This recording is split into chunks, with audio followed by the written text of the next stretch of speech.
ഈ റീവാലുവേഷൻ എത്രത്തോളം ഇഫക്റ്റീവ് ആവുമെന്ന് ചോദിച്ചാൽ നമുക്കറിയാം അതൊരു സ്ട്രിക്റ്റ് വാല്യുവേഷൻ തന്നെയാണ്. അവിടെ ഡബിൾ വാല്യുവേഷനാണ്. ആദ്യം ഒരു ടീച്ചർ നോക്കും, ആ ടീച്ചർ ഇത്ര സ്കോർ ഇടും. ഹലോ, +1 റിസൾട്ടൊക്കെ വന്നിരിക്കുന്ന സമയമാണല്ലേ. ആ റിസൾട്ടിൽ മുഴുവൻ സ്കോർ വാങ്ങിച്ച കുട്ടികളുണ്ടാവാം, അതേപോലെ മുഴുവൻ A+ വാങ്ങിച്ച കുട്ടികളുണ്ടാവാം, 2 or 3 മാർക്കൊക്കെ നഷ്ടപ്പെട്ടവരും, ആ എക്സാമിന് നല്ല രൂപത്തിൽ ആ എക്സാം എഴുതാൻ പറ്റാത്ത കുട്ടികളുണ്ടാവാം.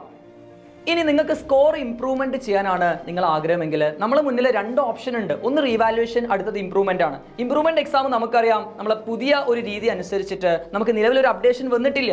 നമുക്ക് +2 മാർച്ചിന്റെ കൂടെ ആയിരിക്കും ആ ഒരു ഇംപ്രൂവ്മെന്റ് എക്സാം, നമുക്ക് +1 ഇംപ്രൂവ്മെന്റ് എക്സാം ഉണ്ടാവുക എന്നൊക്കെ പറയുന്നുണ്ട്. അപ്പോൾ ആ ഒരു അപ്ഡേഷന് വേണ്ടി നമുക്ക് കാത്തിരിക്കാം. ഈ ഒരു സമയത്ത് നമുക്ക് ചെയ്യാൻ പറ്റുന്നത് 2 or 3 മാർക്ക് സ്കോർ കുറഞ്ഞ കുട്ടികളാണെങ്കിൽ നമുക്ക് ചെയ്യാൻ പറ്റുന്നത് റീവാലുവേഷൻ ആണ്. ഈ റീവാലുവേഷൻ എത്രത്തോളം ഇഫക്റ്റീവ് ആവുമെന്ന് ചോദിച്ചാൽ നമുക്കറിയാം അതൊരു സ്ട്രിക്റ്റ് വാല്യുവേഷൻ തന്നെയാണ്. അവിടെ ഡബിൾ വാല്യുവേഷനാണ്. ആദ്യം ഒരു ടീച്ചർ നോക്കും, ആ ടീച്ചർ ഇത്ര സ്കോർ ഇടും.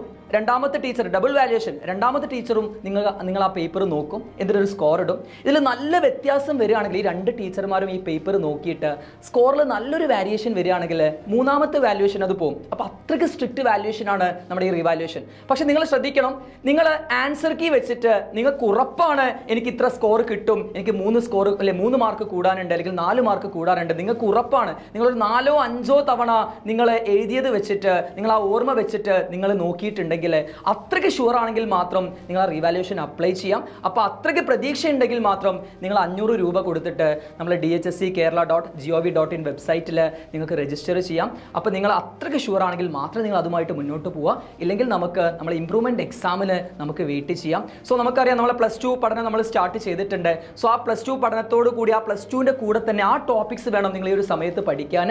ഇനി +1ന്റെ ഒരു ഇംപ്രൂവ്മെന്റ് അപ്ഡേഷൻ ഒക്കെ വരുന്ന സമയത്ത് ഏഗൺ നിങ്ങളെ കൂടെയുണ്ട്. ആ സ്റ്റഡി പ്ലാനും കാര്യങ്ങളൊക്കെ ആയിട്ട് നിങ്ങളെ മുന്നിലേക്ക് വരുന്നതാണ്. അപ്പോൾ നിങ്ങൾ വിഷമിക്കേണ്ട ആവശ്യമില്ല, എല്ലാ സമയത്തും ഏഗൺ നിങ്ങളെ കൂടെയുണ്ട്. സോ ഓൾ ദി ബെസ്റ്റ്, നമുക്ക് കാണാം.